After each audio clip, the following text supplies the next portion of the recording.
One day Alice was reading a book beside the river bank, when she started to fall asleep. As Alice was falling asleep, she saw a white rabbit rush by. She followed the white rabbit down the tunnel. At the end of the tunnel, she saw the white rabbit disappear through a little door on the wall. The door was locked, and was so small Alice would never fit through such a small door. What shall one do now? Alice said as she looked around the room. A key was on the table, with a bottle and a box, with the words "Eat me" and "Drink me" on them. Alice drank from the bottle, and grew. She grabbed the key off the table, and said, I need to open the door, to see where the white rabbit went. She used the key to open the door, but still couldn't fit through. She opened the box on the table and ate the cake inside and started to shrink. Oh my, what a peculiar feeling this is. As Alice walked through the door, into an amazing world, she could hear a voice calling her to look up. On top of a mushroom sat a caterpillar, smoking a pipe.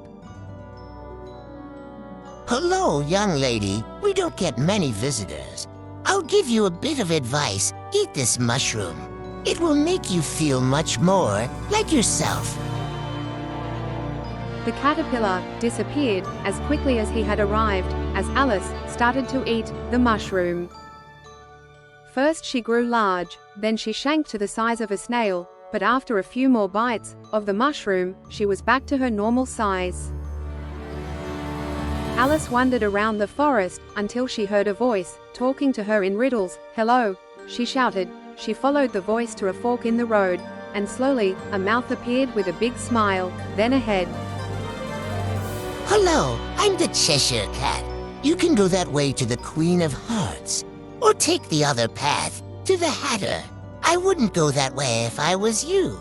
Alice walked down the path towards the Hatter's tea party. When she got there, the table was set out for her amazing British tea party. Then appeared a strange-looking man at the end of the table, as other creatures from the forest started to sit around the table.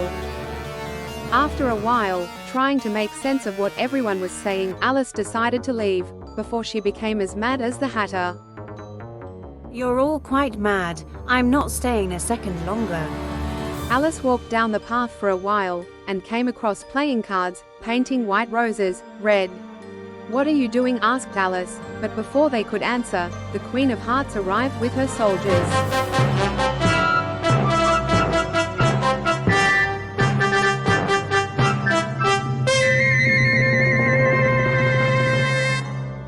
Off with her head, shouted the Queen of Hearts, then asked Alice, Who are you? Alice replied, I'm Alice, your majesty.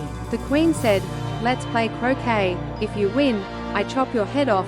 If I win, you can come to my palace and watch me chop the Jack of Spades' head off. After Alice had deliberately lost the match to keep her head, she headed off to the Queen's palace, where the Jack of Spades had been on trial for stealing the apple tarts the Queen of Hearts had made. Why in the courtroom, the Mad Hatter appeared, and stated that the Jack of Spades was innocent, as Alice must have stolen the tarts, as she had been to his tea party, and ate all his cakes, and was so rude.